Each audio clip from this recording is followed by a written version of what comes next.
चाहे वो national education policy क्यों ना हो।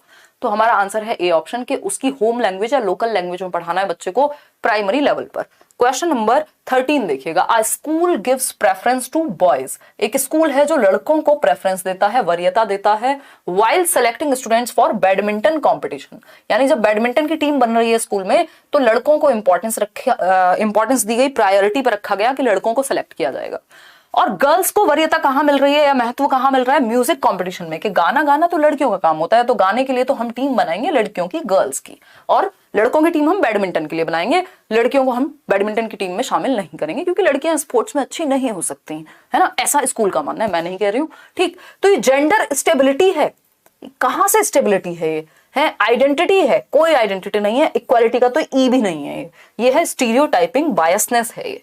ठीक है, ये जेंडर रूढ़िबद्धता है, लिंग रूढ़िबद्धता है कि जो चला आ रहा है उसी को हमने सही मान लिया। फिर इतने सारे एग्जांपल्स हैं हमारे बैडमिंटन के, साइना नेहवाल से लेकर दुनिया भर के इतने सारे प्लेयर्स हैं अलग अलग फील्ड में भी, तो ऐसा थोड़ी कि स्पोर्ट्स सिर्फ लड़कों का काम है या स्पोर्ट्स में लड़के ही सिर्फ अच्छे होंगे। फिर तो इतने सारे एग्जांपल्स जब हम देंगे, नॉन ट्रेडिशनल एग्जांपल्स, अभी आईसीसी ने आई थिंक बीसीसीआई ने आई थिंक सेम सैलरी की है मेल और फीमेल क्रिकेटर्स की, तो वो जेंडर पैरिटी का उदाहरण है कि भैया जब गेम तो सेम ही खेल रहे हैं।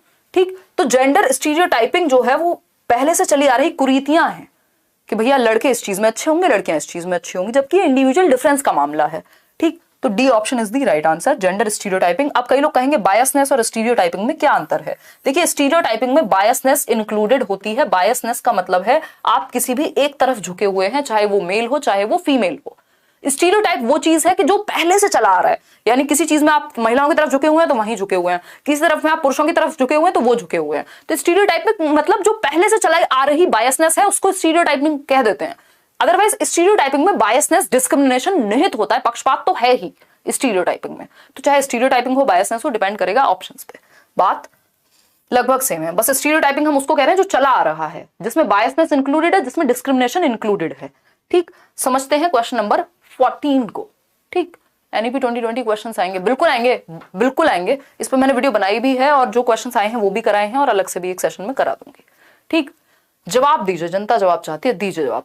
क्वेश्चन नंबर 14 कहता है continuous and comprehensive evaluation. CBSE ने, जो central board of secondary education है, 2009 में, जो आपका पेपर भी लेता है अगर देखा जाए तो सीबीएसई ही सीटेट का एग्जाम लेता है, और 2009 में ये लेकर के आए continuous and comprehensive evaluation, CCE कहते हैं, सतत एवं व्यापक मूल्यांकन। जब होम बोर्ड के एग्जाम्स होने लगे और भी ग्रेड्स वगैरह आ गए, ग्रेडिंग सिस्टम आया, तो ये सीसीई के बारे में कौन सी बात सही है। सीसीई क्या है, इवैल्यूएशन का एक तरीका है, कि मूल्यांकन का एक तरीका है। फर्स्ट ऑप्शन है planning on parameters and tools of evaluation, यानी मूल्यांकन के मापदंड और उपकरणों की योजना बनाना है, यानी डिफरेंट तरीके से बच्चे को अलग अलग पैरामीटर पे मापा जाने लगा, जो कि ठीक है। बी ऑप्शन है meticulous record keeping by the teacher, यानी सावधानी पूर्वक टीचर जो है वो रिकॉर्ड को रखे, बच्चे की सारी एक्टिविटीज का लेखा जोखा रखे, ताकि आप जान सके बच्चे को और बेहतर उसकी क्षमताओं को समझ सकें, उसके पोटेंशियल को समझ सकें। वेल एंड गुड, ठीक है। थर्ड ऑप्शन क्या कहता है, पेरियोडिक टेस्टिंग एंड रैंकिंग। देखो, ये रैंकिंग हो, लेबलिंग हो, इनसे आपको दूर रहना है। ये बिल्कुल भी चाइल्ड सेंटर्ड बातें नहीं है, बच्चे के पक्ष की बातें नहीं है कि आप बच्चे को लेबल करें, उस पर ठप्पा लगाएं, उसको रैंक करें फर्स्ट सेकंड थर्ड के आधार पे, नहीं। तो फर्स्ट सेकंड ऑप्शंस यहाँ पॉजिटिव हैं। उसी के साथ फर्स्ट और अच्छा फोर्थ भी है अभी तो। Integration with the teaching learning process, ये बात सही है कि आप जो जांचना है बच्चे को वो पढ़ाते पढ़ाते ही बीच में कर लो ना, एकीकृत उसी में इंटीग्रेट कर लो, ताकि बच्चे को पता भी ना लगे, आपको पता लग जाए कि वो कैसे सीख रहा है, कितना उसको आता है। तो फर्स्ट सही है, सेकंड सही है और फोर्थ सही है, थर्ड सही नहीं है। तो फर्स्ट, सेकंड और fourth, A option is the right answer over here. आगे बढ़ेंगे फटाफट से, थोड़ी सी स्पीड बढ़ाएंगे ताकि आप टाइम से सो सकें। क्वेश्चन नंबर 15 देखिएगा, what should be the underlying principle for assessment according to national education policy, यानी कि नेशनल एजुकेशन पॉलिसी, राष्ट्रीय शिक्षा नीति 2020 के अनुसार असेसमेंट के लिए कौन से सिद्धांतों को अपनाने की बात की गई है। यानी बच्चे का जब आपको आकलन करना है, ये देखना है कि वो कैसे सीखता है, कितना सीख चुका है, तो आप क्या करेंगे बताइए। पोल में जवाब दीजिए। प्रीमैरिली टेस्टिंग रोट मेमोराइजेशन स्किल्स, यानी रट्टा कितना अच्छा लगाता है ये देखेंगे। एक होती है रोट मेमोराइजेशन, रोट लर्निंग, दूसरा होता है मीनिंगफुल लर्निंग। रोट मतलब रटना, रटंत विद्या लेकिन चलंत नहीं, तो रटने को हम बढ़ावा नहीं देते, तो रटने के कौशल को कि वो कितना बढ़िया रट लेता है। 3 इडियट्स याद कीजिए, वो चतुर रामलिंगम जब वो बाद में भाषण दे रहा होता है रट के, तो रटने पे फोकस नहीं करना, मीनिंगफुल लर्निंग पे करना है। तो रटने के लिए तो नेशनल एजुकेशन पॉलिसी नहीं कह रही है। Encouraging learning of content only, यानी जो कंटेंट है बस उसको रट लो, उसी को याद रखो, अपना दिमाग मत लगाओ, लर्निंग बाय डूइंग मत करो, अपनी थिंकिंग, प्रॉब्लम सॉल्विंग, क्रिएटिविटी कुछ मत डेवलप कराओ। ये भी बात गलत है कि सिर्फ विषय वस्तु को रट लो जो सिलेबस में दिया हुआ है।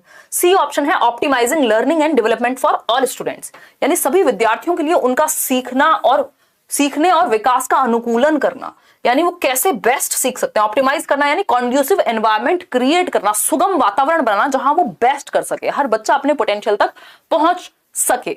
ये थोड़ा सा मुश्किल है हमारे जैसे देश में, लेकिन बहुत सारे अच्छे टीचर्स हैं जो चीजों को अपना करके परिवर्तन ला रहे हैं, है ना। हम ये नहीं कह सकते ये सिर्फ किताबी बातें हैं, ये किताब में तब आई हैं जब इनको कुछ सोच समझ करके ही लाया गया होगा। बहुत सारे विद्वान लगते हैं कोई भी पॉलिसी बनाने में, ठीक, लेकिन उसको इंप्लीमेंट करना थोड़ा सा मुश्किल होता है, लेकिन कुछ हद तक भी कर पाएंगे तो बदलाव तो आ ही जाएगा। डी ऑप्शन है assessing students only into the cognitive domains, सिर्फ संज्ञानात्मक पक्ष, सिर्फ दिमागी पक्ष, सिर्फ पेन पेपर पेंसिल टेस्ट पे जांचे, नहीं, उसके फिजिकल एस्पेक्ट हो सकता है, कोई स्पोर्ट्स में अच्छा हो, कोई सोशली बहुत अच्छा हो, किसी में लीडरशिप क्वालिटी हो, वो पॉलिटिक्स में जाए कल देश में या कुछ और करे, है ना, किसी के अंदर इमोशंस को मैनेज करने की अच्छी क्षमता हो। तो सिर्फ कॉग्निटिव डोमेन नहीं, फिजिकल, कॉग्निटिव, सोशल, इमोशनल यानी होलिस्टिक पक्ष, सर्वांगीण रूप में आपको बच्चे को जांचना है, ऐसा नेशनल एजुकेशन पॉलिसी कह रही है, सिर्फ संज्ञान नहीं, सिर्फ पेन पेपर टेस्ट नहीं। तो C option is the right answer over here.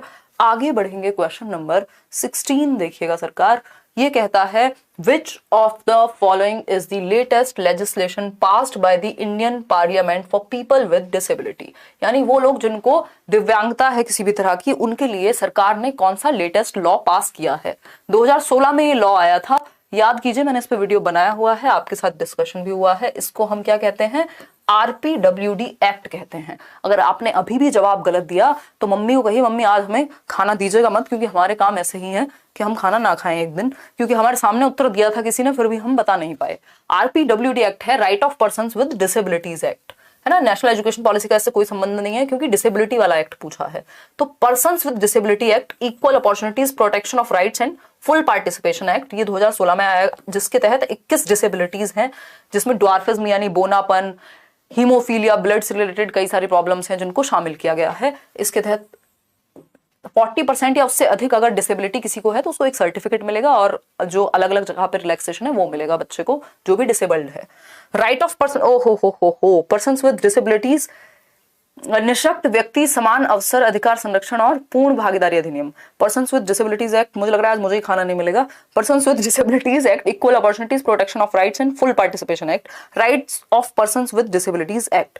देखिए अगर इसको देखा जाए तो ये RPWD एक्ट है ना, एक्ट तो ये RPWD एक्ट है, लेकिन क्योंकि इन्होंने यहाँ पे नाम कहीं नहीं लिखा है ना, इन्होंने यहाँ क्लियर नहीं किया कि आंसर बी होगा कि सी, क्योंकि 2016 कहीं लिखा नहीं है। तो बात तो ये भी वही कह रहा है, अगर देखा जाए तो आंसर ये होना चाहिए क्योंकि ये proper right of persons with disability है, बट मेरे ख्याल में क्योंकि ये कॉम्प्रिहेंसिव आंसर है, ज्यादा अच्छे से इसमें बात को क्लियर किया गया है उनके डिसेबल्ड बच्चों के अधिकारों को, तो बी ऑप्शन बेटर होगा। और आई थिंक सीटेट ने इसी को कंसिडर किया, अदरवाइज सी ऑप्शन गलत नहीं था यहाँ पे, है ना, सी ऑप्शन गलत नहीं था यहाँ पे, तो बी के साथ ही जाएंगे क्योंकि ये ज्यादा कॉम्प्रिहेंसिव है।